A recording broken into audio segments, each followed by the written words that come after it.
You're listening to the Patriot Nation podcast, presented by Pat's Pulpit.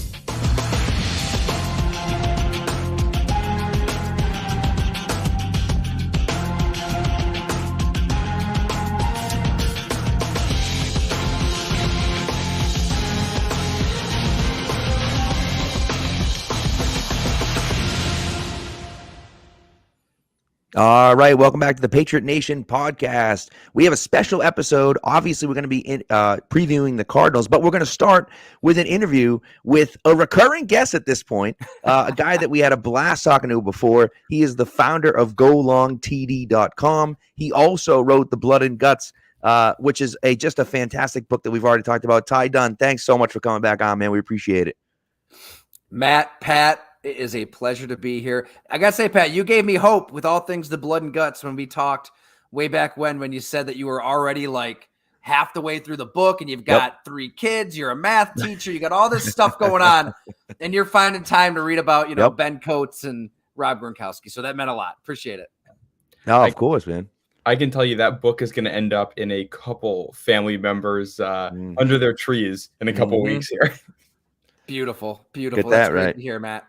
You get that right. And not to, we'll get right into it, but if you subscribe to GoLongTD.com, you're going to send everyone that subscribes, does a yearly subscription, right? You're going to send everyone that does a yearly subscription a free book.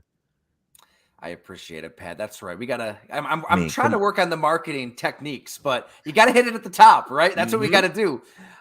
So I've got this big Matthew Judon story coming tomorrow morning, Friday morning. I sat down with Judon. We're going to talk about it, obviously. Yep. For an hour right at Gillette.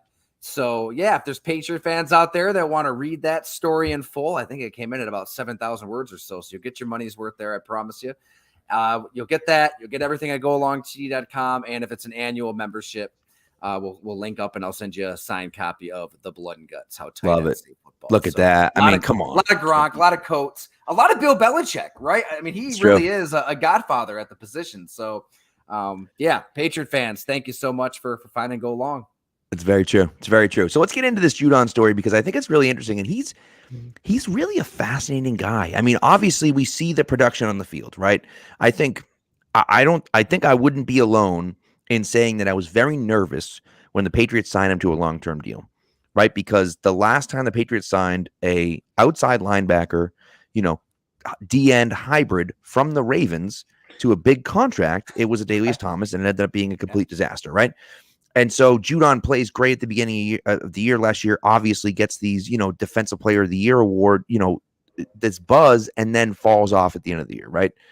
And then he starts out so hot again this year. And I think what I love about Judon, and I want you to talk about his mindset. What I love about him is that he has been, since the beginning of the season, really even since the offseason, has been talking about how he tailed off at the end of last year, and he has to figure out a way not to have that happen again. He's going to do everything in his power to not have that happen again. And the fact that he owned it so much, and not just say, oh, yeah, they schemed me out or the defense didn't call for it, whatever. He took 100% responsibility for it and said it's not going to happen again this year. And I think that I just loved seeing that and that mentality from him. And I've just been impressed with him overall, I'll tell you what, he was such a refreshing pro football player to talk to and to hang out with for the time that we did, where it's real, it's authentic. There's no BS, there's no cliches, nothing's like massaged or cushioned or, it's not like he's got all these voices in his head telling him, don't say that, say that, don't say no, what you see is what you get. And I think that's really why I gravitated toward him. Here is somebody that we talked a lot about tight ends saving the sport, right? Gronk and Coates and how that position does it. Well, if we're going to talk about a defensive player, this is somebody that says he's going to kick your ass. He kicks your ass, and then he talks about how much he kicked your ass, which to me is what football is all about, right? To its core, to its essence, it is a ruthless, violent game. I think he understands that as well as anybody that I've talked to. So, yeah, it was refreshing, and it doesn't surprise me at all if he's being that honest about how things kind of ended last season, right? The numbers back it up. I know he hasn't had, sacks the last 2 games. He does have some quarterback hits, and I do think that this time a lot of it, not to get too far in the X and weeds, that teams are running away from him, throwing away from him, double teaming him. So we got into everything he did with his body to make sure that doesn't happen again. I think that he still has a lot of juice, in the tank here to give New England's defense. Yeah, I agree. And you're right about the scheming up. And I think that's where it comes. And we've seen Josh Uche now the last few weeks kind of come on and have a few sacks. And that's where it comes from. Now other guys got to step up, because now if Uche is going to consistently dominate his guy, if you leave him one-on-one, now you got to make a decision. Well, okay, we obviously want to chip Judon, but if we don't pay attention to Uche, then he's going to kill us. So now what do? We're going to have to leave Judon one-on-one every now and again. And when we do, if he beats our guy, then we're just screwed, and there's nothing we could do about it, right? And so that's one of those things. I look back at a guy like J.J. Watt, who was always so dominant for the Texans, and he could never get a sack against the Patriots, because the Patriots would just say, nope, we're just going to take J.J. Watt away. If we got to block him with 3 guys, we'll block him with 3 guys. He's not going to beat us, and we're just going to bet that the other guys on the defensive line can't beat us, right? Because we know how good he is. And so, that's kind of what's happening in Judon right now. And you're seeing a little bit of Uche step up. You're not seeing much else, but you're seeing Uche step up a little bit. If they can do that more consistently, now it opens up Judon to do even more. I do think one thing I've been impressed about him, and I'm curious if he said anything about this as well, but like, he's been good in the running game too. And even when they've ran at him still in the last few games, he's been solid in the run game. And so you think about these DNs as guys that just go after the passer and just attack the passer, and you look at the sack numbers, but it's the play against the run that's really impressed me the most, I think. And I don't know if you guys talked about that, but I've been impressed with that, at least these past 2 years. Yeah, he's just relentless in every aspect of his life, let alone his game. I think that's what stands out more than anything. This is somebody who, I'm going to just pull up. I'll pull up a quote here from the story that definitely popped. It's part of a larger quote, but he said, "For those 60 minutes, man, I don't give up about you. I don't care nothing about you for those 60 minutes. It's all about the people who wear the same color as me. We band as a tribe, as a group of men together for those 60 minutes. That's my main goal. Hit as many people as you can. You have to think they'll do it to me. It's a kill or be killed method." Modern day gladiators. I really think he's just, whatever it is, against the run, against the pass, he's just like hell-bent for election, just going to try to wreak havoc. This is somebody who he was a running back growing up, and he got into this in his upbringing, in about 30 minutes outside of Detroit. He didn't like to tackle. He didn't like physical contact, which is kind of crazy to think when you look at his play style today. But up until 9th grade, he never even played defense. He liked having the ball and running away from people. So, it's kind of strange to think. And then a coach told him, hey, you're tall, you're skinny, you're long, play defensive end, like go this route. And it worked out. But looking back, it kind of hit him in our conversation. He's like, man, the fact that I never had to learn how to fundamentally form tackle kind of helped me, because I'm just looking to hit anything that moves. Right. I'm just that's kind of how he plays, right? Yeah. He's just chasing guys down from behind. I was just looking back at all of his sacks this past season. It's crazy. You don't see anybody defensively from any position just chase down Justin Fields, Lamar Jackson like he has. Tua, he had a sack on him right up the gut. So, yeah, I think that's the big question mark is can he pick that back up? Can he get those rushes in bunches? Because that's kind of how it works with Judon. When he was in Baltimore in 2018, he had those 3 sacks on 3 consecutive plays. The first time that happened in the NFL in 12 years.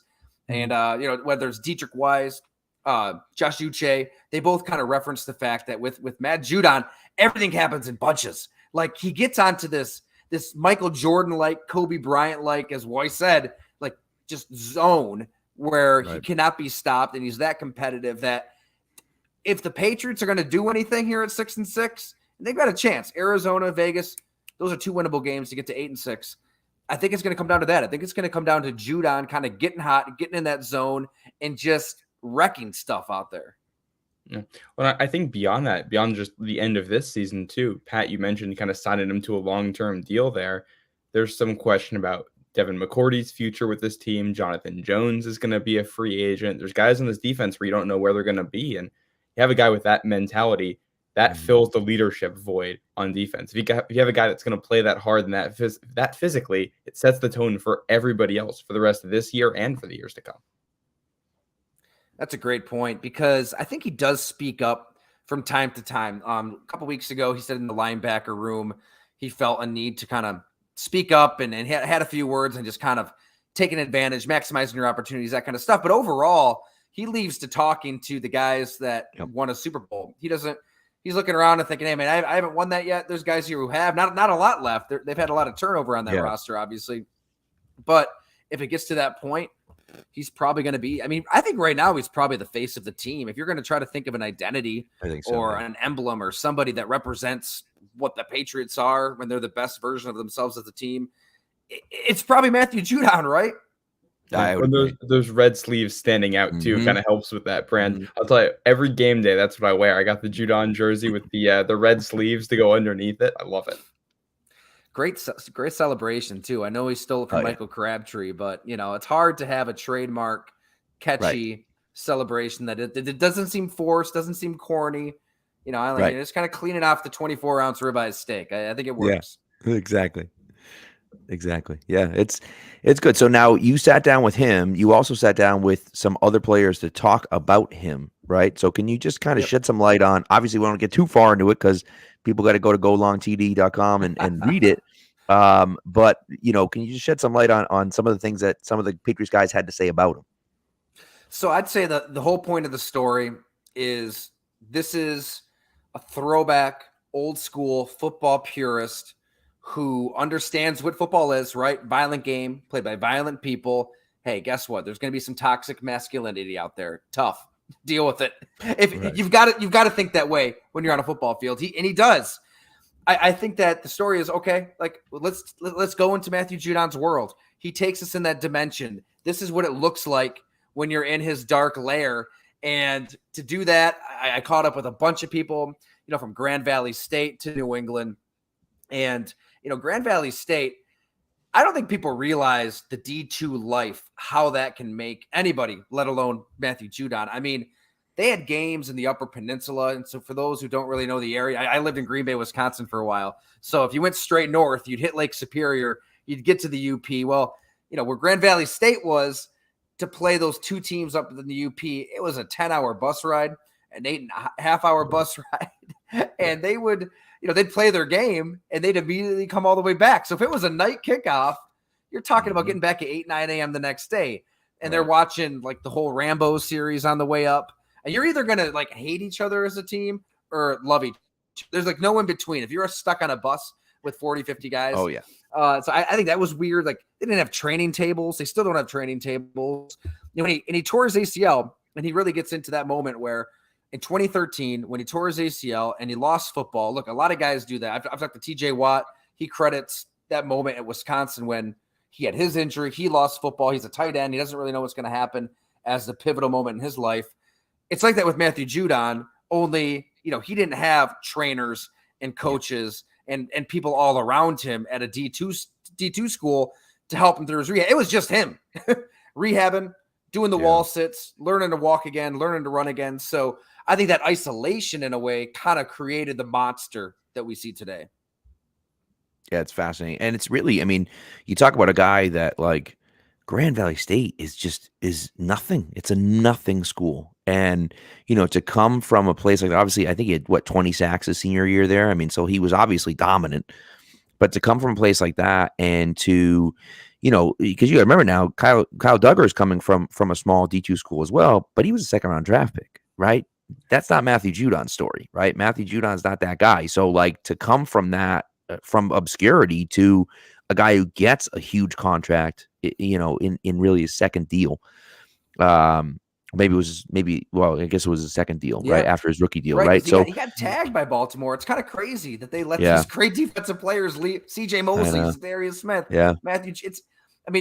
They've got the infrastructure, they've got the environment that creates and fosters and just accentuates these beasts on that side of the ball, but they don't keep them. And we talked about that as well. And I got the feeling that Judon is a little pissed still to this day that didn't work out there. Yeah, I don't blame him. It's one of those things where it's like, what, I'm not good enough for you, right? You know what I mean? So, and as a fan, there's a lot of Red Sox fans that can attest to that, right? As a fan, it's not very appealing as well when you grow guys from that you drafted or signed as as undrafted guys, and now all of a sudden it's like, oh no, they're good now, so we're going to go get them paid somewhere else. It's just kind of it's frustrating. Even if you can keep building those guys up as the Ravens have done, it's still like, well, we could have all of these guys on one team. How good would that be? So yeah. And I did a Ravens podcast earlier this year, and I was we had a conversation about Judon, and guy, I'm totally blanking on the name, but he hadn't followed Judon since he left Baltimore. I was kind of asking about his usage in New England, and it was interesting to get that perspective, to hear the ways that he's being used differently. I didn't realize he was a really good pass coverage guy in Baltimore. They used him a lot on that stuff. They didn't use him quite as much as a pass rusher. So I think that goes, sometimes you bring in somebody from the outside, and you unlock something that the first people didn't necessarily see. Right. Yeah, Wink Martindale does that with his front seven, right? There's guys rushing, guys dropping, guys stunting, and it creates all this confusion and all this disruption, and that's a good thing. But if you're just really good at that unbelievable skill of rushing the passer, I mean, why not just send you like more often, right? Yeah, I mean, just do it. You're still being a decoy is dangerous, but you're also still more dangerous just rushing the passer, which I will say, we saw Judon dropped into coverage a lot last week, I thought, against Baltimore, or not Baltimore, against Buffalo, which was interesting, and against Minnesota. So even in the zone defenses New England does, he does that. Right. Maybe that's the problem, right? Right. Yeah. Yeah. And that's one of those things where sometimes it's like, we see the stats on the outside, but it's almost like, what is the coaching staff looking at, right? Is the coaching staff pissed that you're not sacking people? Mm-hmm. Or does the coaching staff understand that, hey, like, we're not sending you on nearly the amount of pass rushing reps that you were getting to start the year, so that's why you're not sacking anyone, So I think that that kind of plays into it as well. So it is interesting. So now in this article, right? What is I think you kind of hit on it, right? But what is if I'm going to golongtd.com to read this article, why am I going there to read it? Like, what is it about this story that it's like, you got to read this about? And obviously the people that are listening to us are Patriots fans, so obviously they want to know about Matthew Judon, but what is it about this article that it's like, hey, you got to read this? I think beyond the Patriots stuff, which obviously if you're a Patriots fan, you're probably interested in reading about their best player, learning about their best player. But to me, it's if you're a fan of pro football, if you're a fan of the sport, if you're a fan of just blocking and tackling and physicality and violence, and you're watching these games and you're losing your damn mind. I know. All right. I'd love to know what your listeners really think about that Damar Hamlin play. Like, okay, I get it. It looked ugly, big hit, but he's immediately ejected for that. Whether it's whether it's to Grady Jarrett earlier this year, on Tom Brady. What was the other one? Chris Jones. I mean, they were about 5 that one weekend. Well, the crazy thing is the Patriots had one that was egregious called against them, and I was like, "That's disgusting. That's one of the worst I've ever seen." And then Matt tweeted to me and was like, "Yeah, take a look at this one with Grady Jarrett." And I was like, "What?" Even one of the 3 worst. That was the one where Mac Wilson tapped the face mask of Jared Goff like 5 seconds after the play ended, and they gave him a 15-yard. It was crazy. It was crazy. And then it's like, and then that was the same one with Brissett, where Brissett got hit every 2. It was like, you just can't. I mean, it's insane. It's insane to see it. And Hamlin is a great situation where it's like, that's the rule, so it's a penalty, right? Like, it's a penalty. They're trying to get rid of that, but it shouldn't be a rule, right? That's what's insane about this. But he certainly should have been kicked out. I mean, kicked out is insane. Like, you're only kicking him out there because the game's kind of out of hand, and you're trying to send the message that hey, nobody's getting hurt in the game that's already basically over. Yeah. I mean, to me, if you're trying to hurt someone, if you're out there trying to hurt someone, then you get kicked out. That's like, to me, it's like, I know it's a physical game and things happen, but like, no one should be trying to hurt the other person on the other side, right? Like, we're all professionals. Like, this, if you're out there trying to hurt someone, okay, you should be kicked out. But like 99.9% of the hits, the Hamlin hit, he wasn't trying to hurt him. He was just trying to make him drop the ball. You know what I mean? So it's like, and so, I think you can see the intent when you see the play. I think you can see the intent. That clearly wasn't it. 15-yard penalty, sure. Is it a soft penalty at this point? Yeah. I mean, I know, the CTE discussion is tough because it's like one of those things that's like, I get it, but the physicality isn't where it was. You know what I mean? Look, there's an inherent risk when you play this sport. That's what drives me insane. Just own the violence, right? Nobody wants CTE. Nobody wants torn ACLs. Nobody wants any injuries, any brain damage, but you're never going to just eliminate this stuff as long as it's tackle football. They're trying to find a magical middle ground that just does not exist. I talked to Judon about this. It doesn't exist. Like, You can try to sell the sport to the moms of America that it's safe. It's not safe. So that's what drives me nuts is like, it's so disingenuous and it's so wrong and it's threatening the sport itself because over time, if you're a defensive player and you know that, okay, I'm going to get flagged, I'm going to get fined, that's going to slow you down just a tick. And then those split seconds are going to add up and it's to become a diluted, sanitized, disgusting product that doesn't resemble football. It's just not. I remember this is a long time ago, but like that Matthias Kiwanuka, when he had Vince Young wrapped up and then he like let go and Vince Young ran for like a big first down. Like back in Vince Young's like rookie year. But like it's going to become like that all the time. The guys are just on defense. They're not going to know what they can do, when they can do it. So I guess to answer your question, like that's why I talked to Judon. It's like, this is a guy that doesn't give a damn. He doesn't. Right. He's going to wreak havoc. He tells you he's going to wreak havoc. And then that's exactly what he does. And that's the only way that this is going to change, if it's ever going to change. Yeah. Love it. I love it. Matt, do you have something to say? Sounded like you were going to say something. Yeah, sorry about that, Matt. I was rolling. No, another play that was kind of an example of this was that Eagles Commanders was a Monday night game a couple weeks ago that ended with the quarterback there, Heineke, kneeling, and then he takes the shot. That's one of those where he goes down, and the defender kind of looks at the ref like, you're going to blow the whistle. The ref doesn't blow the whistle immediately, so then he goes and hits him because it's still a live play, and then it's the roughing the passer, and it's like you can't.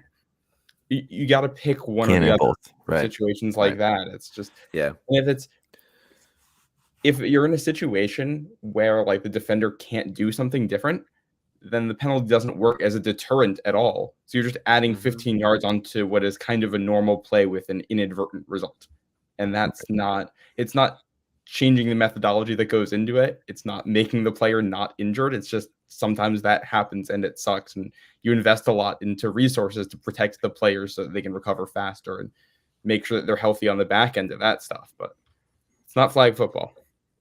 You're right. When a 6'5", 247-pound Josh Allen is running like a locomotive downfield, and you don't know if he's going to lower his shoulder, you don't know if he's going to slide, you don't know if he's going to jump over you, you know what he's going to do.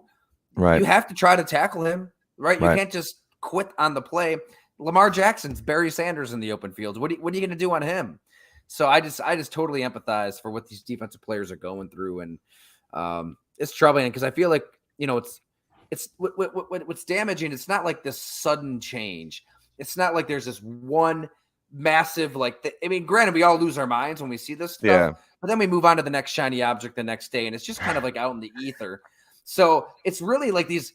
It's a tectonic change. Like it's over time that those split seconds are going to add up and turn football into something that it's never was intended to be. Right. Well, Patriots fans will remember, back in, are you bringing up the Brandon Browner play? 9? No, it was like 99. It's a long time ago. They were playing the Steelers, and Cordell Stewart took off. I can still see it in my mind, him running down the left sideline.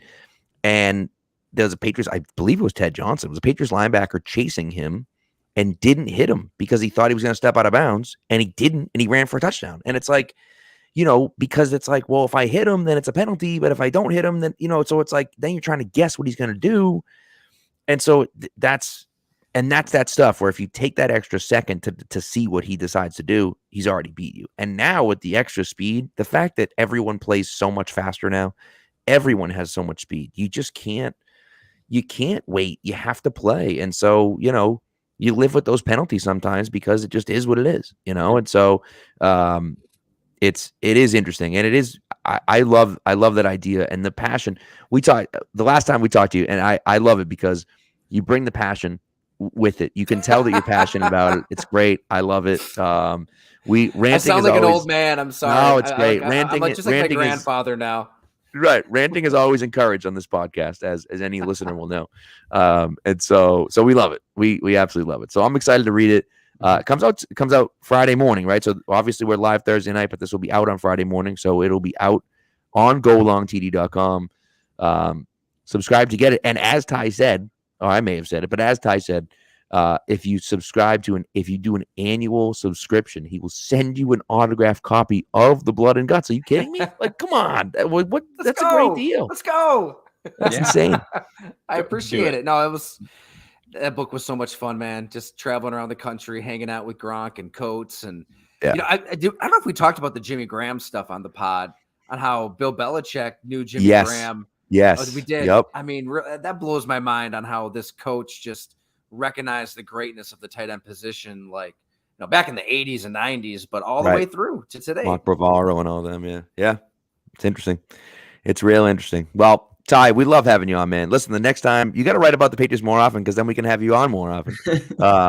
But we'll make it happen. Absolutely, yes, man. Thank you. Yes, it's been great. So before you leave, we already plugged a little bit, but plug yourself just again so that everyone can reach out and maybe they'll follow you on Twitter and Instagram or whatever the case may be as well.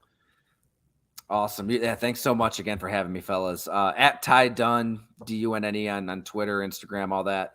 And golongtd.com is the site. So annual $50, monthly $8. Like I said, annual, send you the signed book right away. Get the Judon story. And hey, if a bunch of Patriot fans sign up, subscribe, you're damn right. We'll get back out there to Foxborough. Yes. I just, I live here in Western New York. You hop on the I-90. It's a nice, smooth, boring drive. Listen to a couple podcasts and you're there. So we'll get back out there and tell me what you want to read, right? Like, is there a player? Is there a topic? Is there a trend? Well, let me tell you something. Community. So let me know.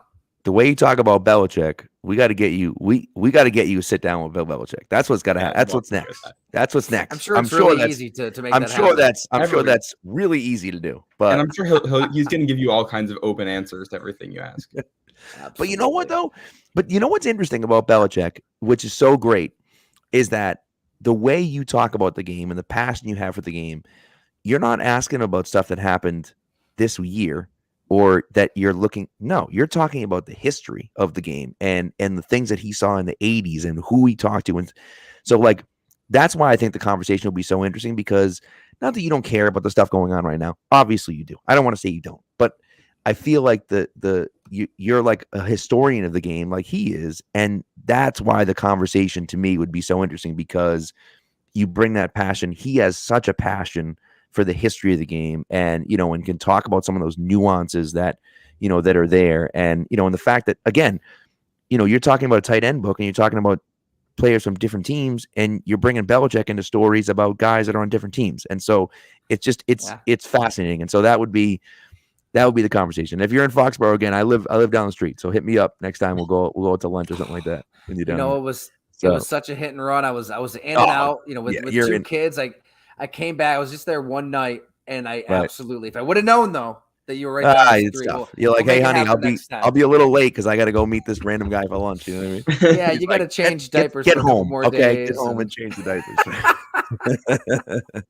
I love it. No, absolutely. Hey, if they win, right? I mean, it's up to the Patriots. It's true. They can still make a little run here. If they got Matthew Judon on their side, I'm not counting them out. I agree. Red sleeves. Yeah, exactly. Good old red sleeves, as Donovan Mitchell calls them. So, well, thanks, Ty. We appreciate it, man. Thanks so much for coming back through, and I'm excited to read your article tomorrow for sure. So it's gonna be a good one. So. Pat, Matt, you guys are awesome. Thanks so much for having me. And anytime I'll just invite myself. So I'll be in touch. That's great. Hey, send me a DM anytime. The answer is always yes. All right. Love it. I'll be careful what you wish for. All right. All right, man. Take care. See you guys. See you. All right. That was great. What a great conversation, man. That guy, dude. Oh, he just brings the energy. He really does. It's funny. You talk about Bill, the football historian, too. One of my favorite Belichick things is how much he loves NFL films. Oh, yeah. And like the Football Life in 2009. Like, everybody thinks Bill's this crotchety guy that doesn't talk to the media. No, he just gets annoyed by the press conferences. If you're asking about real stuff, he'll give you real answers. And he lets them go behind the scenes for a full season and mic them up. And that's awesome. You know what? It's funny. I gotta go back in the archives, because back in the day, this is like way back in the day, Spags and I had Lenny Clark on one time. Mm-hmm. And Lenny is an old school Boston comedian, just one of the nicest guys you'll ever meet, but also one of the funniest guys in the history of Boston. And him and Belichick are like super close, wicked tight. And he gives Belichick crap all the time. They're always giving each other crap back and forth. And 2 nights before the Super Bowl, before the 2007 Super Bowl, which of course ended up not working out okay, but 2 nights before the 2007 Super Bowl, the whole team's in the conference room, And Lenny walks in and just eviscerated Belichick. Just for like a half an hour, just crapped all over him, made fun of him nonstop, telling all these horrible jokes. And the guys are laughing, but they're almost like, when he started, they were almost like, kind of like, oh my God, is this okay? And then Bill's laughing. So then everyone else is laughing. And it's like, that's the type of guy he is. And you don't see that because he doesn't want you to see that. He doesn't want the media to see that. Yeah. Right. And some people don't like that, and which is fine. And I got no problem if you don't like that. That's fine. But you also have to understand that he's not necessarily that type of guy. And the players that come here, I mean, how many players have been pissed off? I can probably count on one hand how many players have been pissed off after leaving here. Yeah. And half of them are Cassius Marsh. Right. Exactly. I think it says a lot when you see a guy like Jamie Collins kind of get shipped away in the less than dignified way, and he comes back. He just keeps coming back because he likes it, and there's respect. And I think, listen to what Ty was saying about Judon, and it's like everybody has this perception that if you're in New England, you can't talk to the media and you have to be super. No, that's not how it is. Judon, like you said, open, honest, and there's the same guy on the field that he is off the field and all that stuff. And Bill does not care if you show personality. All he cares is that you do it while supporting the team first. That is it. Right. And obviously don't give away trade secrets. Obviously, right. But I think like one of those things that was huge for me was, I don't know if it was 2020 or 2019, when they were talking about social change, and he would have team meetings and just be like, hey, if you got something you're passionate about, get up and talk to us and let's learn from each other. Right. And like, that's the type of stuff that builds, chemistry and camaraderie, but also was important to make these guys feel like they're important. They're part of the team. They're the reason the team wins, right? And Belichick always talks about it like players win games, coaches lose games, and players win games. And so, like, hey, these records are great, but like I've coached a lot of good players, and that's why I'm where I'm at. Yeah. It doesn't matter what you're doing if you're a boss and you're not giving your employees the freedom to kind of be themselves in what they do. You're never going to get the best production out of them. And I think for 95% of the people that have stepped into New England, 90%, like everybody has that freedom. If you do what you're supposed to do, it doesn't matter what else you do. Exactly. So let's bring that back to the 2022 season. So we talked about the Bills game, obviously. I'm dizzy from my Marcus Jones victory laps. First offensive snap of his career. I mean, come on. Like, that was outrageous. Me in the building wearing the red Marcus Jones jersey. Like, it was incredible. Yeah. The rest of the game was an absolute disaster. Now Vance Joseph is out. Vance freaking Joseph. Yeah. Vance Joseph. Like, just so everyone hears, Vance Joseph is out here talking crap about your football team. Vance Joseph. I mean, come on. That's just bad. You know what I mean? Think it was a little bit of a joke. Before we get into that, though, I do. I know. Yeah. I have a leftover piece from the Bills game because I was going through the film and looking at stuff. Yeah. And going through some of the stats, and I don't know. It kind of felt like it watching the game, but I couldn't put my finger on why. It felt like the defense was playing better. Obviously, like they forced punts and stuff like that. But it was right. The Bills still scored basically 24 points on 8 drives. That's not great. Yeah. But if you look at all the underlying numbers, the defense was actually really, really good on first and second down. Couldn't get off the field on third down. Right. That's an issue. But they couldn't even force third downs the last time they played. So the fact that they're doing that is a sign of improvement. I think they basically dropped a pick or two in there and had a couple plays that they just couldn't make. So on one hand, it's bad that you're not making the plays. On the other hand, it's good that you're putting yourself into a position to make the plays because it means you play like it's easy to write off that Bills game week 18 as an automatic loss. But what I'll say is this. The offensive tackles should be healthier in theory than they are last week. And you should be starting a guy who wasn't like Connor McDermott wasn't with the team 10 days before. Right. And a similar defensive performance, but you swap the result of just a couple plays in there. You get one pick, you get one red zone stop in there. And all of a sudden, you might be looking at a different game. I don't think the Patriots aren't going to be favored in that one, and they shouldn't be. And we'll see what happens over the next 4 weeks before then.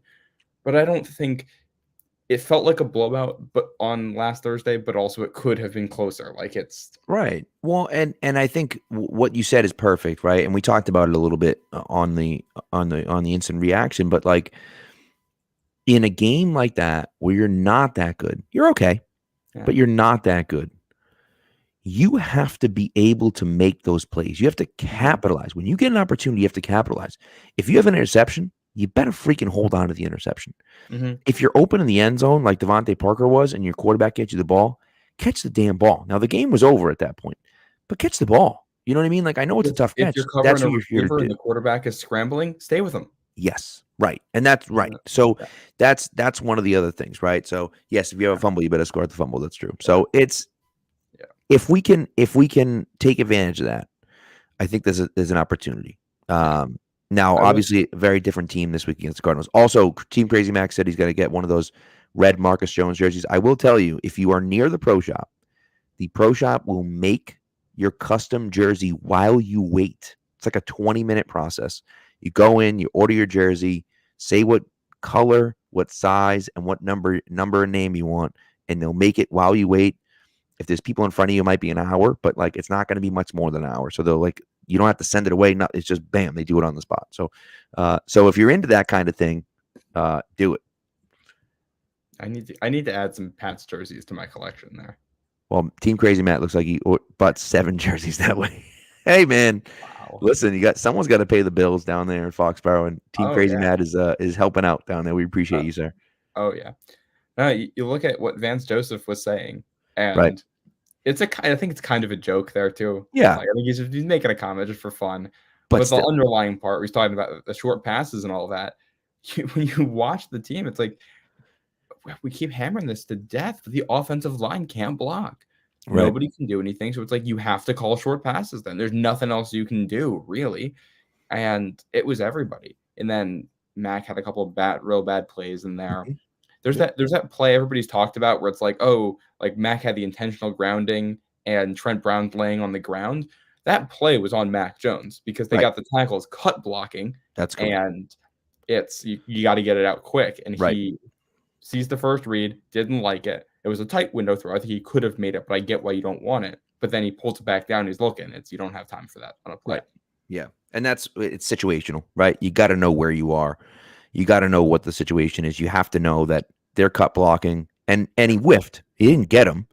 Yeah, it wasn't but still, it's like you know what's happening. Make the first throw. You had to play to make the throw. Time to make the throw that was designed in that play.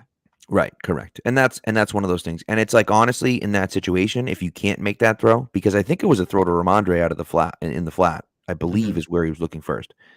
You just toss it over his head because there's nothing else. Just throw it over his head, and then it's just incomplete and it doesn't matter, And so that's the type of thing for me. Now, listen, you want to argue, and Team Crazy Matt's talking about play action, and I agree. Like they have not run nearly enough play action. Their running game has been solid, but then they're not countering it with good play action, and it just doesn't make any sense.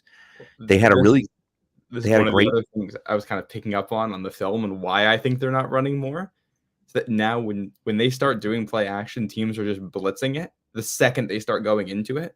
So what's happening is by the time Mac turns around, he's got a guy in his face. No time to throw it. They're just because they know the offensive line's not communicating either. So they're able to get free rushers, and that happened. That one Kevin Harris run where the one time he was in the game where he immediately got sat down, it was one where the second Mac turns to hand the ball off at all, everybody's coming. Right. And because they don't care about the pass over the top. And I think Henry's the one that got blown up for the tackle, but the other hole that was available was just destroyed by somebody, and there was nothing. And I do think, though, we got to get a little more creative. Now, what's interesting about it is that you look at the big plays, right? And I think it was Moser tweeted this out. I forget the guy's first name. But anyways, you look at the big plays. And the Patriots are the middle of the pack on big plays this year. They got 77 total big plays, 34 rushing attempts over 10 yards, 43 receptions over 20 yards, which is tied with the Eagles. And only, 11 behind the Chiefs, who have the most at 54. And so you start looking at that number and you're like, 43? Like what? And they have had some success throwing the ball down the field. They've gotten, aggressive at times. I think Mac wants to be more aggressive, which is good. But then they've got away from that because, number one, they can't block it up. And number two, Mac was throwing a million interceptions when they were getting super aggressive because he doesn't have that crazy arm strength. And, if you're only going to one guy, it makes it more difficult. And so I think I don't know. It is interesting though. I saw 43 and I was like, 43. That's the same number as the Eagles. Like that's interesting. You know. Yeah. There's another stat here. Chad Graff tweeted this out a little bit ago. The Patriots are 25th in percentage of throws that went at least 5 yards beyond the line of scrimmage. So only 52% of their passes have gone at least 5 yards beyond the line of scrimmage. But then they're also 8th in percentage of throws beyond 20 yards. So what that tells you is basically it's boom or bust. Right. You're either going over the top and you're going for the deep plays, or you're checking it down, which feels about right for this team. When they've been able to protect and scheme up, they've been able to hit things deep, and they've been able to use play action, but they're so inconsistent with it that they're just stuck in this other stuff, which I think it gives me hope for the offense, because if you're able to get those chunk plays, what that means is if you have a game where you can protect it all, the offense can be very effective like it was in Minnesota. Right. You have to be able to scheme up and protect. And that's what it comes down to, right? It is interesting though. You would think, I mean, these guys all watch film. If they're just going to blitz the hell out of you, like you said, you notice it. You turn around, you turn your back, and everyone blitzes the hell out of you. Well, if that's going to happen, why don't you do like, and we've seen Brady do it a few times where he almost pretends like he's going to play fake, and he doesn't, right? Turns his back for half a second, and bam, now he's back up. There's a guy running across the middle. All the linebackers are gone because they're all blitzing up for the run, and that guy's wide open in the middle, right? Now, that could be a pick six, too, because if those linebackers don't come, then, it's an easy interception because they're just standing there, and then you look like a dummy because you made that call. But if that's something you're seeing during the game, it's kind of like, well, maybe we should do something like that, right? And I said it after the game. I'm going to continue to say it. I'm going to shout it from the rooftops until someone hears me. Give the freaking ball to your fast players. Just give it to them. Why are we running? Why are we taking Tyquan Thornton and running him 40 yards downfield? Why are we doing that? I know you're trying to clear things out, but give him the ball. Run a jet sweep with him. No. Throw a quick pass to him. What are we doing? Well, I think the issue with Tyquan too is I don't know if he's that type of player, which then kind of comes into all this is he didn't do any of that at Baylor. He's strictly vertical at Baylor. He's really thin. Yeah. So he's not Debo. Debo can run through guys. I don't think Tyquan Thornton's going to break tackles by running. And then it's all right, the only other fast, it's Bourne kind of has some of that. Aguilar kind of has some of that. I don't know if I find either one of those guys dependable enough right now to do that. Right. Which is, I think, how Marcus Jones ends up on offense. Mm-hmm. Matt did mention he had that one jet sweep in the Cleveland game. Yeah, I think the TD was on a catch, but still he had 2 in that game. Oh, that's right. So he scored the touchdown on the jet sweep and then the catch, right? Yeah, and he's not Tyquan Thornton's not bad at it. I'm not saying don't do it. I'm saying he's not gonna be the Debo type guy. Right. Oh, of course not. Yeah. No. But I'm just thinking, look at what Miami's doing. Miami is the blueprint for me. Miami has Tyreek and Jalen Waddle. They're both really good, but they're 2 really fast guys. You have Nelson Aguilar and Marcus Jones now. If you're going to play him on offense consistently, which I think they should, certainly you're not going to play him on defense. If you're not going to play him on defense, then freaking play him on offense. Well, he played a lot on defense last week. Too. He did. You're right. That's a good point. So at times, by the way, he was in there over Jack Jones, which I thought was interesting. But nevertheless, and I think it had to do with zone as opposed to man. But either way, you have Tyquan Thornton and Nelson Aguilar and Marcus Jones now if he's going to continue to play offense. Throw short passes. Just say, we're going to run a 5-yard slant. He's going to catch it and maybe he breaks a tackle and all of a sudden he picks up 40 instead of 5, right? And so that's where some of their big plays have come from this year when they've hit on them. Right. I think the real thing that makes it tough with this offense is that there's no chunk plays, and that's where the tight end play really hurts. You got the big plays, but it's always okay. Well, let's see if we can throw a 5-yard slant and have somebody break it. And it's okay, well, you're going to throw one and he's going to get tackled, and then maybe throw another one and he breaks it, and you throw another one and it's incomplete. Now you're 2nd and 10 and you run the ball and it's 3rd and 8 and the drive's dead. Right. And that's because you can't send. At least it hasn't been working this year. You can't send Hunter Henry down the seam and have him catch a ball. And Jonnu Smith is fine after the catch, but he's not really going to win routes down the field. And it's just they got nothing. And it's what's going to hurt them more with that next game right now is Jacoby Myers is in the concussion protocol. Right. Still, which is interesting. Which is, that's Tyquan Thornton. He's probably going to get a lot more run Monday night. Yeah. Marcus Jones probably going to get a little bit of run just because of that. Like, right. It is interesting. It's interesting. And so we'll see. I think the feel for the game, and look, everyone's piling on the offense right now. And I think there are things to say about the defense. Yes, Matt. Yes. Free Trey Nixon. Get him on the field. Why not? Pull him up. Back. If Trey Nixon and Marcus Jones play an offensive snap together, we're gonna have to do a wellness check on you. I honestly might die. Imagine if they scored. Imagine if they ran an offensive play and one of them scored a touchdown. You know what they're gonna do, which you're gonna absolutely love, is they're gonna call the double pass or whatever. You're gonna have Marcus Jones throw a touchdown to Trey Nixon. That's it. I'd die. I would literally have a heart attack and die. So let's hope they don't do that, because I want to live a little bit longer. Because I literally might die if they do that. Yeah, I'm curious to see what Marcus Jones can do if they use him more on offense. I thought he looked good on defense. I mean, he's the type of guy, he seems so explosive as an athlete that even if he's never that technically good at like corner or wide receiver, you might be able to play him 15 snaps on offense, 15 snaps on defense, 15 snaps on special teams, or whatever he's going to end up doing, because he can tackle there too. We've seen some of that, and that's you put it all together, and that's a good value for that pick. Well, and that's one of those things where it's like, that's the way the NFL is going at this point right now. You just have these freak athletes and you just put them on the field and see what happens. That's why I was on the train of Zion McCollum. Now the kid that Seattle drafted is the hell's his name? The rookie is 5 picks. Shoot, I'm blanking on his name. He's another small school guy. That's it. Tyreek Woolen. Yep, Tyreek Woolen.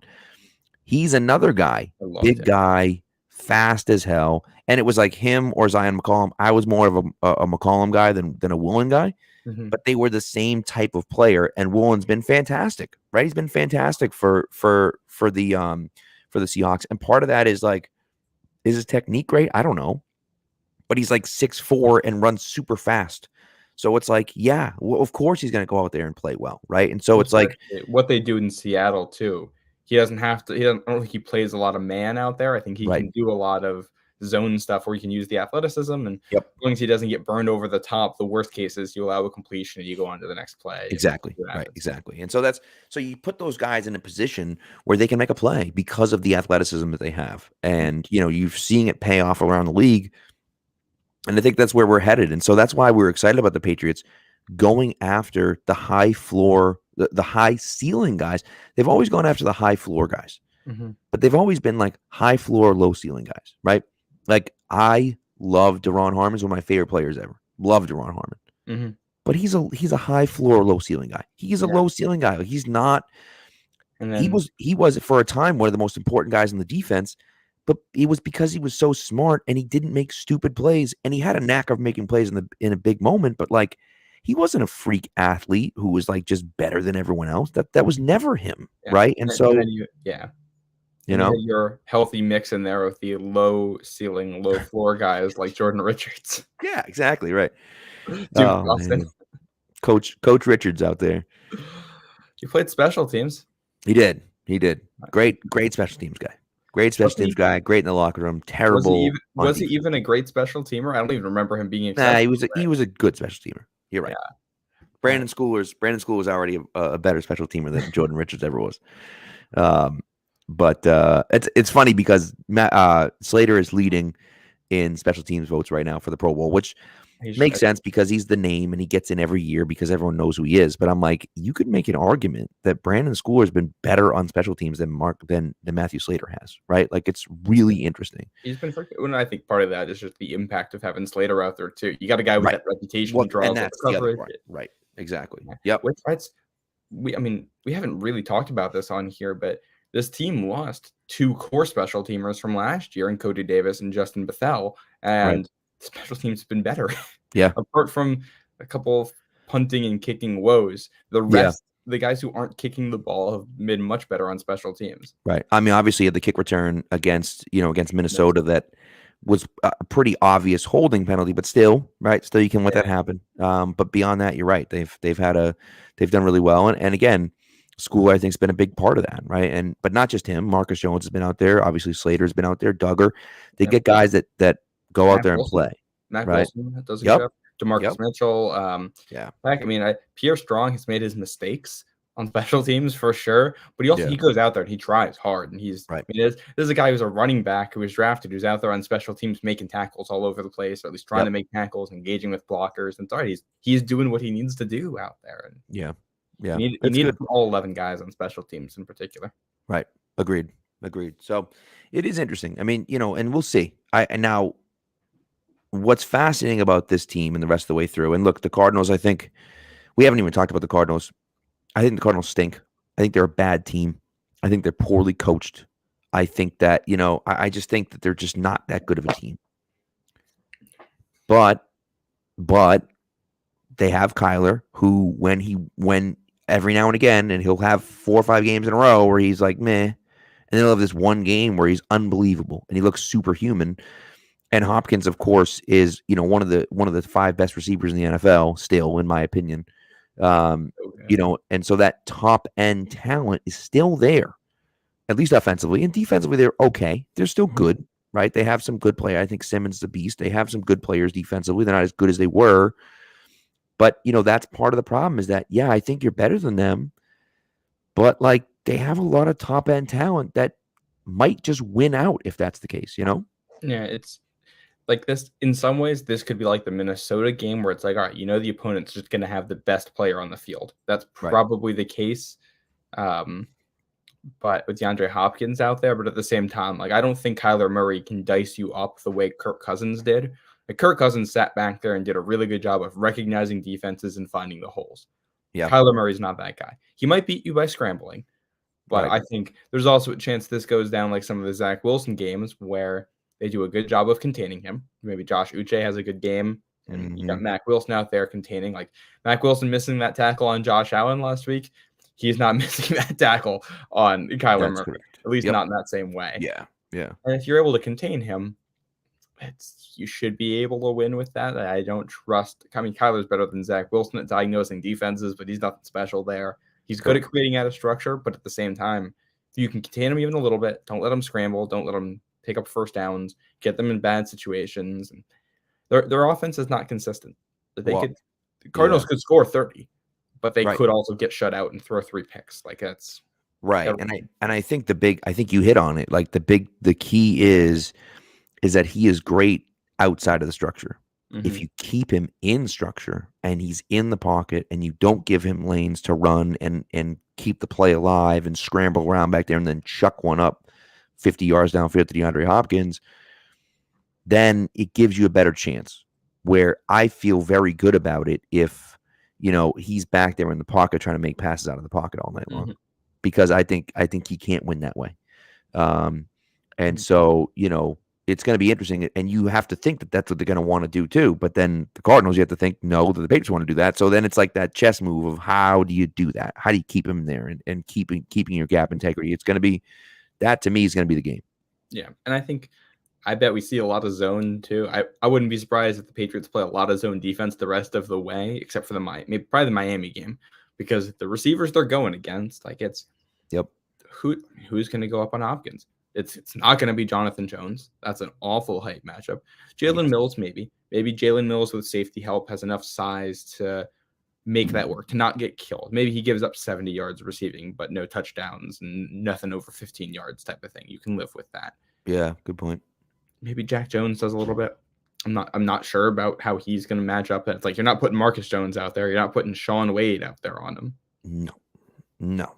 Right. And so that's going to be, that's a tough thing, right? It's one of those hard things for me. And so that's when you look at it and just say like, all right, what do? We just bracket coverage. You just double cover him. Rondell Moore missed practice again on Thursday. Now he's got till Monday, so they got an extra day. But still, if he's not practicing, he's clearly not close to 100%. And so even if he plays, he's still not going to be right. And so, okay, Rondell Moore, good player, quick as hell. But, it's like if he's not 100%, then, are you really worried about him beating you that badly? So we'll see. We'll see what happens. I think that this is a great chance. It's a great opportunity, these next 2 games, to win. Mm-hmm. I think you got to win both. Yeah, and I think the Raiders game is going to be a lot harder than we had anticipated earlier in the season when the Raiders were playing terrible. I can't But get those images out of my head from the preseason when they played each other. And it was the Raiders backups dominating New England starters at points in yeah, that one. And that's kind of what we were hearing about what was going on in camp too. right. If that's what's going to happen there, that's going to be tough. And I think Bill's 0-1 all time against Josh McDaniels as a head coach. Yeah, it's that not good. one overtime game in Denver with the AFL stripy uniforms. Yeah, it's not good. It's not good. Yeah. So Also, the injury report right now, by the way, is yes, Trent Brown with an illness, Damian Harris with a thigh, Jacoby Myers with a concussion, Jalen Mills with a groin, Isaiah Wynn the foot injury. None of them practiced on Thursday. Kajust was limited with both calf and back injuries. If you're missing all those guys, this becomes a much, much tougher game. And what do you even do at tackle if you're missing Brown and Kajust? Right. Well, that's what it comes down to, right? Is that you're looking at it saying like, oh God, now what? Yeah. And DeAndre Hopkins missed practice also with an illness. So that's something to watch. You got to think these illness guys will end up being fine. Now, who knows, of course, but you got to think that they will, Trent Brown's been sick for 3 weeks now? Yeah. Yeah. So, I hope he's doing all right. I know. Yeah. I think somebody was reporting that they're all masked up in the Patriots facility now. Stuff's going around right now. Yeah. Well, as a teacher and a father, I can tell you stuff is definitely going around right now. Yeah. It's get your flu shots, folks. Yeah. Yeah. So if you haven't already done that. Yep. But it's one of those things. And look, like you said, if you have any designs on getting into the playoffs, you absolutely 100% have to win these next 2 games. And they are without a doubt the most winnable games left on the schedule, right? I don't think the Cardinals are very good. The Raiders are playing better. But even tonight, they're up 13-3, but Carr's doing nothing. No. Jacobs isn't doing much. It's just because the Rams suck. That's the only reason they're winning right now. So it's there's winnable games. Yeah. I think the other injury thing to look at too is Christian Barmore, who I think is eligible. Is it this week or the week after that he's eligible? I think it's the next week, I believe. Oh, Jacobs got hurt. Wow. Oh, okay. Well, there you go. But yeah, I believe it's next week. Yeah. That's coming up. Bill said he's progressing. Wouldn't say if he's traveling with the team yet. Never By the would. time you're listening to this, we may have an answer to that. But yeah, I'm gonna say if you're looking at that, I think in particular those last 3 games. Yeah, that's where Baltimore can really help you, and that's looking ahead. But if you win these 2, then 2 is a pocket guy. Joe Burrow is a pocket guy. Josh Allen can be a pocket guy. If you get an internal pass rush, the quality is fine. He's done a good job. Barmore is a better player, even though he hasn't been quite the guy we were hoping we'd see this year. Yeah, if you're able to get that. These corners are not going to match up with the Bengals receivers once that game happens. So you want to win that one, get pressure. And another guy who can do that is awesome.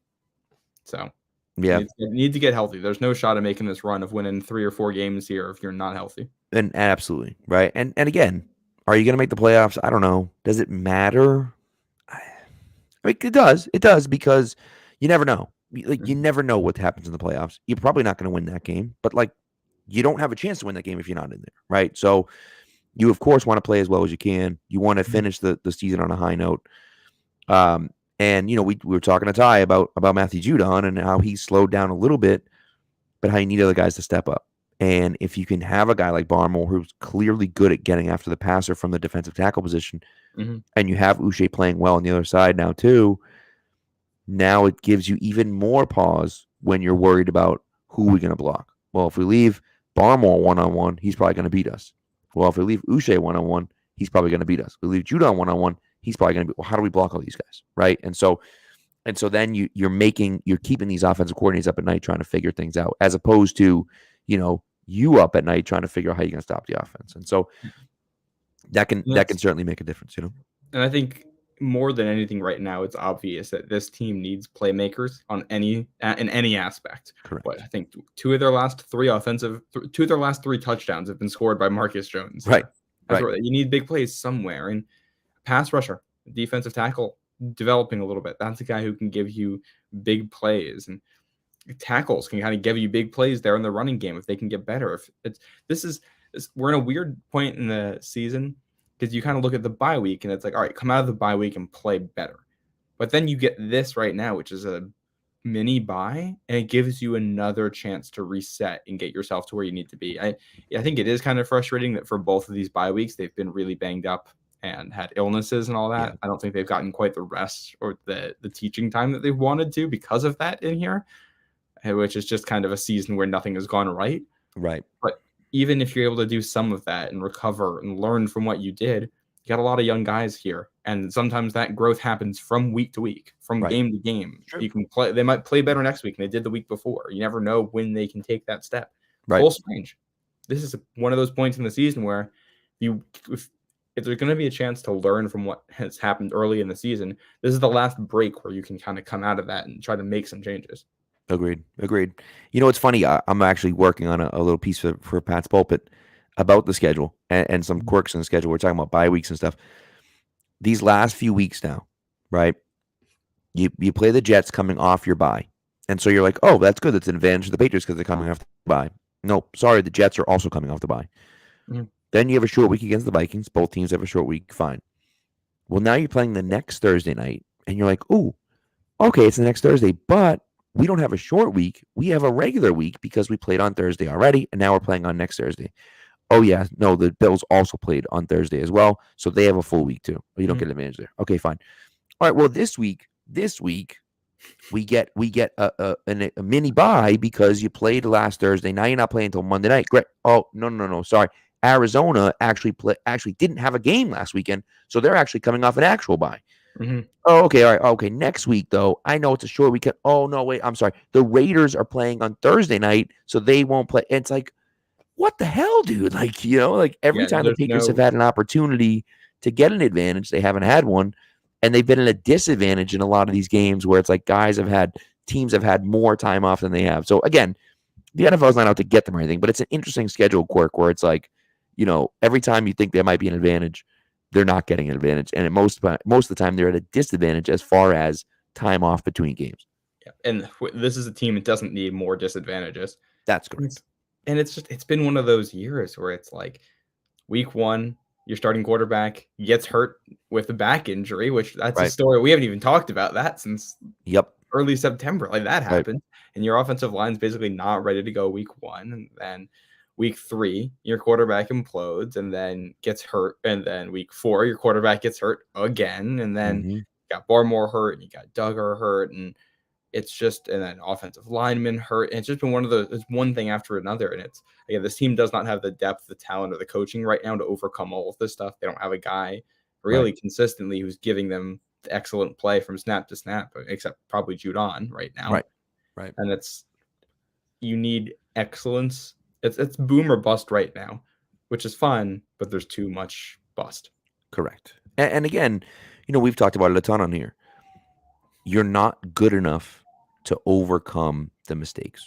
You're not good enough to overcome those small disadvantages anymore. You were when you had Brady, you were, but you're not, right? And so that's one of those hard things where it's like it's a new reality for Patriots fans, right? That you're not that team anymore. And so that makes it obviously a lot more difficult. But you know, it is what it is, and we'll kind of see where it leads moving forward. You know, yeah. And again, like the injury situation has just been kind of unfortunate for them this year. Right. And that happens sometimes. So odds are like some of these guys, like Trent Brown for the most part, has been healthier than usual. So that's a plus. A lot of the other stuff though, I mean, Tyquan Thornton missed time. Both of your first and second round picks from last year missed time. Your second round pick, your first pick from the year before, missed time. And that's it for your high picks recently. It's Cole Strange is the only high pick that hasn't gotten injured this year from the past 3 years. Right. It's true. Yeah. And sometimes, you know, that's just injury luck, unfortunately. Sometimes there's nothing you can do about that, you know. Yeah. So like good teams overcome that. Just look at some of the stuff. Hey, the Bills went out there without Von Miller last Thursday. And you couldn't tell based on the pass rush because they had guys stepped up. Yep, that is very correct. So one thing before we get into our last segment here, or my favorite segment of the show, one thing we get into before we get into our last segment, Tommy Karn's been talking about, you know, Bill might be on a little bit of thin ice, that Robert Kraft isn't happy with the way that things are going, and that, you know, they might be looking, if things don't improve, they might be looking to make a move away from Bill. I'm going to let you go first, is what I'm going to do. I'm going to let you. I want your thoughts on that. Well, my initial thought here is he plugged in, and first of all, is the reporter here plugged in enough to actually get this scoop and have it be accurate? Because if so, this is a huge scoop. Right. That's a huge story if that's what's actually going on. The fact that it hasn't gotten a lot of traction, I think, tells you a lot about how people view the report and the potential accuracy of it. But to entertain it, we'll say it is true here. Like, I don't know. I think Bill has kind of earned going out on his own terms at this point. I don't care if this team is bad for a couple of years. Let him finish it out. He's 70-something years old. He's not coaching for more than like 5 more years, I don't think, anyway. Right. We got to take a couple more bad years to let him go out on his own terms. I'm willing to risk that with also how good of a coach he's been and the fact that he could probably whip you in. Like, at any point, he could turn this into a Super Bowl contender with a couple things to go right. I have faith in him as a head coach there. Mm-hmm. I will also say I don't think he's the type of guy that's going to take a reduced role. Right. I don't think Kraft's going to be like, hey, can you be just the GM or just the head coach? Unless this was mutual, unless they had kind of talked about this in a lead up. And right. Think about how Bill came to New England. Like he's going to do it his way, or he's not going to do it at all. That's just the guy he is. So I don't think he's doing that. And personally, I think Kraft is probably frustrated with what's going on, but he's also a rational human being who can see some of the stuff that's going on. And it's not like the sky isn't falling. It may kind of feel that way. Maybe if they lose the next 5 games, it is. But this isn't a bad team. It's not a good one right now, but it isn't a bad one either. It's somewhere in the middle. The bottom didn't fall out. They've having a couple of mediocre years in a row with mediocre talent on the team. Right. That's not worth firing a guy over. That's not worth reducing a role over. If any, my bet here is that what actually has happened is Kraft talked to Bill to be like, hey, what's the plan going forward? What's going on? Why is all this happening? They're going to have a hard conversation in January about what the future looks like. Hard as in Kraft's going to ask some tough questions about certain players and personnel decisions and coaching decisions. And then Bill's going to go back out there and make some kind of adjustments. And probably ones, quite frankly, that Belichick was going to make anyway. This guy's you might not know it based on how some people talk about him right now, but he is actually pretty good at this and has by and large made good decisions for most of his career. So I kind of figure that if we're seeing this stuff, he's also seeing this stuff. Correct. And I think the word I will use is hogwash. Here's the thing, right? You got to replace him with someone. Who are you going to replace him with? I guarantee if you want to promote from within, nobody's going to be happy about Matt Patricia being promoted out of this position to head coach. I'll tell you that much. Right. And I think that's and listen, Team Crazy Matt makes a good point here. I'll put it up on the screen, but I have a comment to make about this after you're done. So his unwillingness to move away from his family and yes men in his coaching staff and alienating so many talented scouts and coaches in the process. Here's what I'll say about that. I think his son does a fine job. Mm-hmm. I think his son does a fine job. I think the fact that Gerard Mayo is the one getting head coaching interviews and not his son is telling not only about the coaches themselves, but how the team views those coaches as well. Mm-hmm. And, I'm sorry, but there's no yes men in that scouting department. They're not. And we can talk about Matt Groh and this and that, and maybe he's a little bit more of a yet, but that's a hands-on, I want everyone's opinion. And if, and I don't know, but I would imagine if Bill Belichick is the head coach and I'm in there and I'm just agreeing with everything that Bill says, he's going to kick me to the curb because there is no one of those things. And so that's the part for me. Now the scouting took a dip for sure. They had a few bad drafts in a row. At 100%. There's no denying that. 2017 was a disaster. 2018, not much better. 2017 was the year with 4 picks. Yeah. 2017 was the year with 4 picks. But again, that was the end of Brady. That was the Patriots-Rams moment. Mm-hmm. The Rams traded their entire future to go all in to win a Super Bowl. The Patriots said, we have one more. Let's see what we can do. Let's trade a first-round pick for Brandon Cooks. Let's go out there. We'll draft guys with high ceilings. We'll see what happens. There's questionable guys. We're drafting this tackle who maybe might be good, might not be good. We'll draft Derek Rivers who little bit of an injury history, but the guy's an absolute monster if he can get on the field. Mm-hmm. And none of those paid off. You missed on every single one of them. Brandon Cooks was a 1,000-yard receiver, and then you got a first-round pick back for him the next year. Great. Yeah. Then you looked at it and said, we need an offensive line and a running back. You drafted the wrong line. You drafted the wrong running back, and you drafted the wrong offensive lineman. So you missed, right? But, like, you know, it's one of those things where it's like they went to it, and Dietrich Wise, right, has taken forever to be good. But you finally got him out of 2017, right? But it's just like it's tough to see, right? And so they missed that. But I think that was you're seeing that dip now because those guys would be the guys that are leading you forward. Mm-hmm. And instead, you got guys from 2020 and beyond. They're just too young to make you a good team. Yeah. If you can build around these guys and have another good draft next year, now all of a sudden your team is good next year because you're building around those good players, you know? Yeah. I also want to add on to this. Bill tends to promote from within because of his own scouting strategy. So Right. there's and I'm totally blanking on the name of the book right now, but there's a really good book that's a biography of Bill Belichick and talks about his philosophies on this stuff. And he has very specific philosophies about how you analyze the game and how you scout play to play, like from one play to another, and how you analyze stuff. And literally, when I say like strategies, I mean like notebooks full of things and what you actually write on the paper and things like that. Like he goes into that kind of detail with it. It's like was it the Halberstam one? Is that the one you're talking about? Education of a coach. Older than that.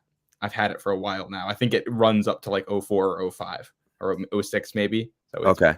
Yeah. But yeah, he's very specific with that stuff. Almost in a professor type way that, hey, here's how you have to format your assignments. Think about it more like that. So that's why he promotes from within, because he starts guys at the bottom and they learn these processes and they learn kind of what this philosophy is on seeing the game, which is one that has worked very, very well now for a long time. Yeah. And then they're promoted. This is also one of the reasons why, like, I have a lot of issues with Matt Patricia. I didn't have as much of an issue with him going from defense to offense because part of that process from the very beginning is you learn all aspects of it. Right. I don't think he's not the guy I would have hired for the job, but it's not like he didn't know the offense. You learn that coming up. You're going to learn all of this stuff coming up through Bill. That's why he promotes from within. And up until this season, there really have not been questions about the coaches in New England because they've all been good and they all do really well in his system. A lot of them get head coaching jobs elsewhere. I think it's also notable that, like, you see Brian Flores go to Miami. He took a bunch of coaches with him. McDaniels took a bunch of coaches with him. Joe Judge took coaches with him when he left. So you're losing 3 coordinators there in the last 5 years, all of whom were taking personnel underneath. You talk about the issues of drafting. Well, all of the coaches that were coming up at that same time then got taken elsewhere. Josh Boyer, who was a defensive backs coach in New England for forever and a good one, is now in Miami as a DC because he left with Flores and got the promotion there for something that wasn't there in New England. Yeah, and that's true. That's how it goes. And there's brain drain. I also want to point out on the scouting, because as bad as some of the drafts have been, if you go back to like 05, 06, 07, 08, 09, there were some bad drafts in there with more like ones with like 10 picks.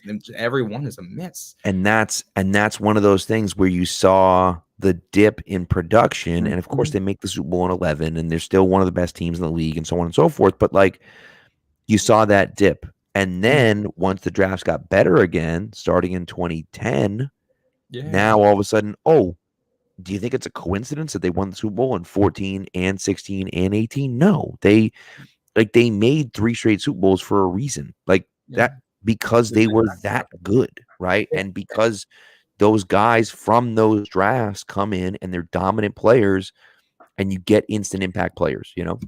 Yeah, and do we remember how bad defensive back was for this team for like a 5 or 6 year stretch in there? It was rough because they just whiffed on all the picks. We make the jokes about the second round draft picks at DV now. That's an old trend. That's been going on for a while. That's happened. It's just Terrence Wheatley and Darius Jonathan Butler, who ended Willite up becoming a good player, just not in England. Right. Raz IR Dowling. Razai Dowling. Oh, God. He did. I thought he was kind of talented, but he couldn't stay on the field. And it's just the draft's also kind of random sometimes.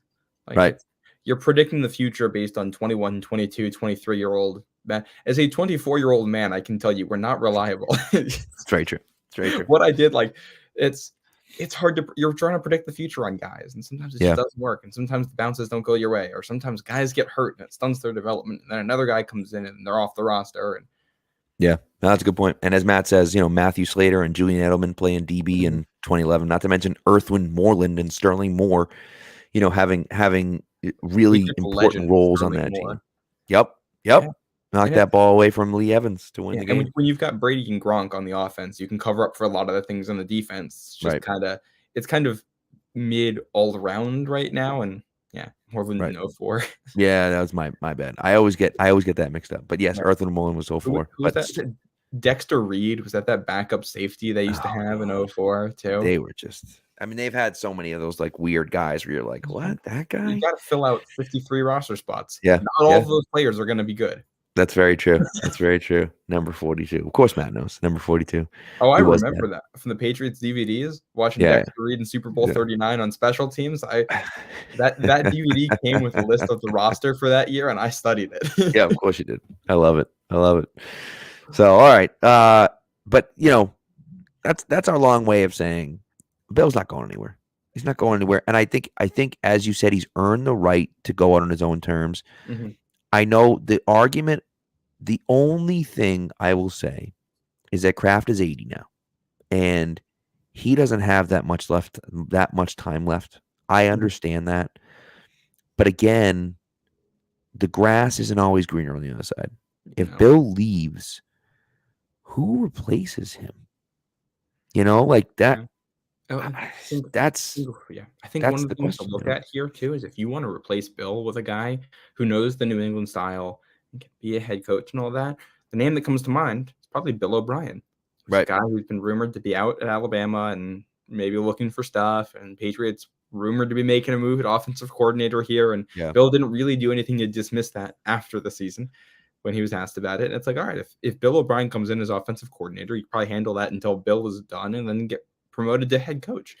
I don't think he was a good GM in Houston, but he was fine as a head coach. He wasn't fantastic, but he was fine. And some of the stuff that he did with some of the players that he had was impressive. The fact he was winning playoff games with Brian Hoyer at starting quarterback. It's insane. And then at Penn State, he made what's Christian Hackenberg briefly look like a serviceable player of any kind. Schooled the Jets into picking him in the second round. Yeah. And so Bill.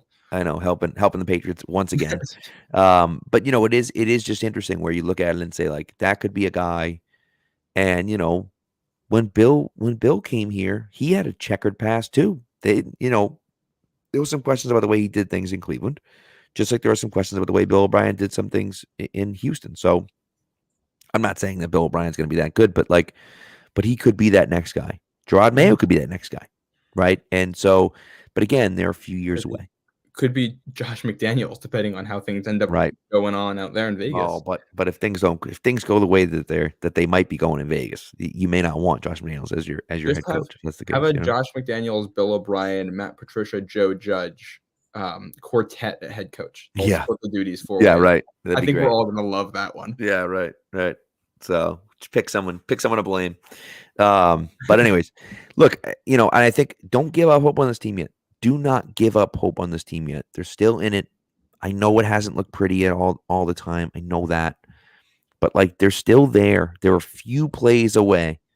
And I think if this team can make some of those plays, instead of missing out on some of those plays, if they can make some of those plays, you're going to see a team that's going to be able to perform and stay, and make a game out of every game they play in, right? Mm-hmm. And that includes if they get in the playoffs and they have to go to,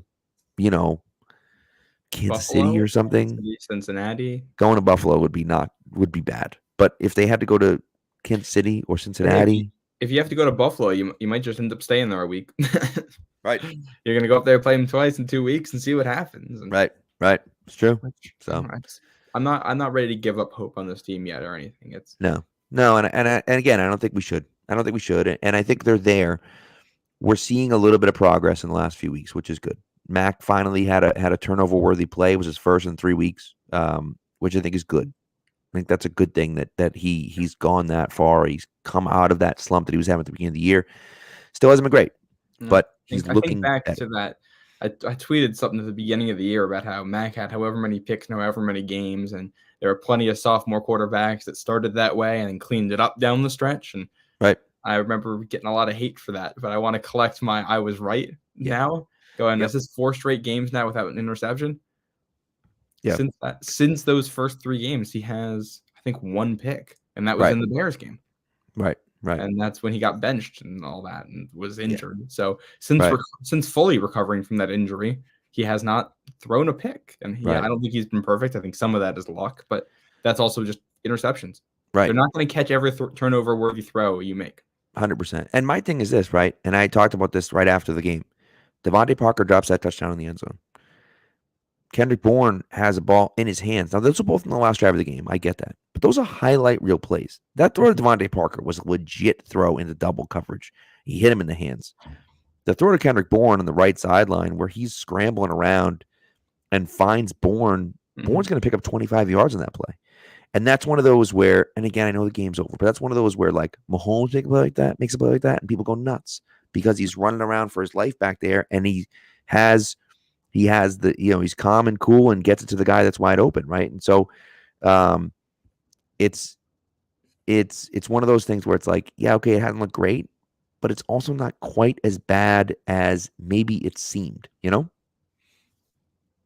Yeah, that's how I agree. I don't feel any different about this team right now than I did coming out of the bye week. I really don't think we've learned anything over the last 3 weeks. I think we've actually seen very similar performances all 3 weeks, just against different quality opponents. Yeah, I agree. So anyways, so that's it. That's our spiel. Don't lose hope. We're still there. We're still in playoff contention. They just got to go out and win on Monday night. So we'll see what happens. But all right, final segment. Here we go. And now for something we think you'll really like. This Week in Sports History. All right, sir. Would you like to go first? Do you want me to go, or what would you like to do? I can go first here. All right, do it. I'm going for a little Monday night inspired trivia with this one. It'll be 6 years to the day. Monday night was New England's last home win on Monday Night Football. That 2016 game against the Ravens. Yes. Oh, you know what? I actually sat on in the front row in that one, right behind the Patriots bench. I got some pretty cool seats for that one. If I remember, didn't Shea McClellan make a really good play in that one? He did. I don't know if it was a pick six, but he had a great play in that game. You're right. Did he block a kick? Yes, he did. Was it a block kick? Okay. Yeah, he blocked a Justin Tucker field goal there. Patriots got a safety early in that one too. And yes, the other Matt's right about a long bomb to Hogan on that play too. Yep. Yeah, I remember watching that game. I watched that. We had an on-campus bar in college. I remember watching that there. That's awesome. Love it. I love it. Yeah, that was I had tickets. A friend of mine had tickets and was like, hey, I got an extra ticket down here. My father's going. Like, he doesn't have anyone to go with. Will you sit with him? And I'm like, sure. We sat literally a row behind. We were right behind the Patriots bench, which is cool. It's a terrible place to watch a game because you just can't see anything. But it was cool being there, So anyways, all right. So that was a good one. Mine is December 8th, 1940. It was the National Football League Championship in Washington, D.C. The Chicago Bears beat the Washington Redskins 73-0.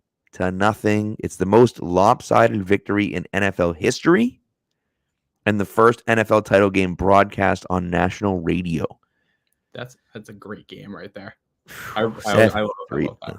Yeah. My goodness. The original scoregami. You got it. Yeah. See? So all right, so we got that one, Pat. Now, do you know who played in the most lopsided game in college football history? Nope. I don't know jack about college football. Is it BC? No. It was Georgia Tech over Cumberland. Yeah.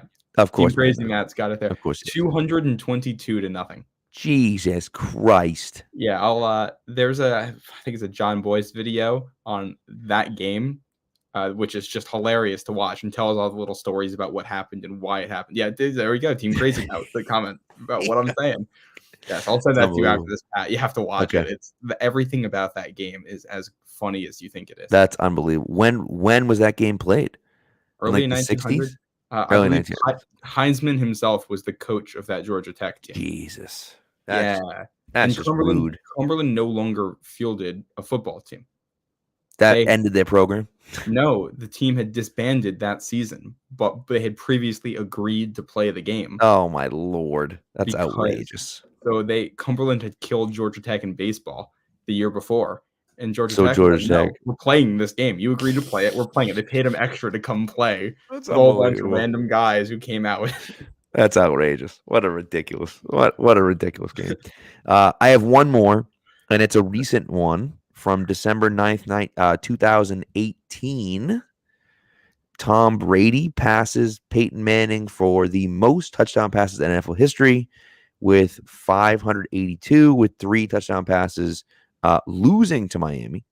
I was going to say is that I was going through like this date in Patriots history recently or this week, and there's not a lot of good stuff. No, there isn't. No.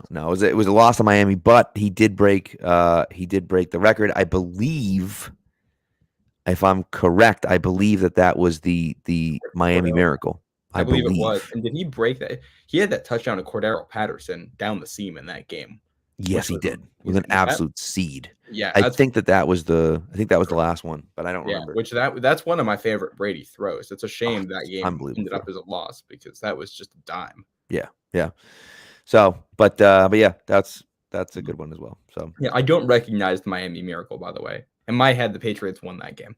I mean, what's so funny is that J.C. Jackson is the sole person that is responsible for the Miami Miracle. If you watch that play again, he starts out outside, and all he has to do is just protect the sideline. If he just protects the sideline, he has 2 opportunities to protect the sideline, and he doesn't do it both times.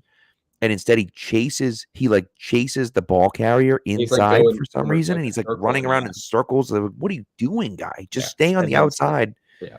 And it was just one of those things where it was like, they lie. Of course, Gronk has the bad angle, and Gronk should have been out there anyways. But because they figured Hail Mary, but you got to know they were on like their own 25 or whatever. Yeah. What a wild finish the game that was. But anyways, funny. Put that out of my memory. Funny story about that game. I went to go pick up my daughter. My father was driving me to pick up my daughter at because we had been hanging out watching the game, but she had to be picked up at Girl Scouts. So I'm driving to pick her up at Girl Scouts, and I'm like, all right, whatever. The game's basically over. I got to go in and pick her up.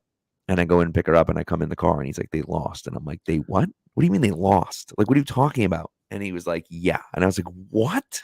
How is that even possible? So, yeah. Hey, end this on a good note. Today, the 8th, is the anniversary of that Pats Browns game in 2013 with the late comeback and 2 touchdowns in the final 109 or whatever it was. That's a great one. That's Shout a great out one. Kyle Arrington for recovering that onside kick. It's crazy. That's a legend. That 2013 year was insane. They had like 3 or 4 home games like that. They had that game. They had the Broncos game. They had they had some great ones. So this is what made me think of it. The random Tom Brady highlights account tweeted that earlier. It's a great account. It's a great account. Love that. So, absolutely love that. But all right, that's what we got. We'll be back Monday night after the game. As always, to do an instant reaction podcast. We appreciate you guys coming with us. Long show tonight, but had to be done. We had to get Ty on. Ty's great. Get on to his website. All right. And and subscribe there. And again, as he said, if you do an annual subscription, right? If you do an annual subscription, he will send you a signed copy of the Blood and Guts. Like, come on, dude. Like, that's what more do you need? So do it. Don't wait any longer. Go do it. Right. GoLongTD.com is the name of the website. So, and again, he's got that article about Matthew Judon coming out on Friday. This is getting released on Friday as well. And we'll be there. Thanks for Team Crazy Matt helping us out. He's like our stat guy. He's like he's like our intern. I love it. It's great. He's always got the stats. Yeah, from one Matt to another. Thank you. Yes. If I have if I ever have a question, I know that either you'll come up with the answer or the other Matt will come up with the answer because a walking encyclopedia over there. So I really appreciate it. So all right, guys. Well, thank you very much for listening, and we'll talk to you. We'll talk to you on Monday.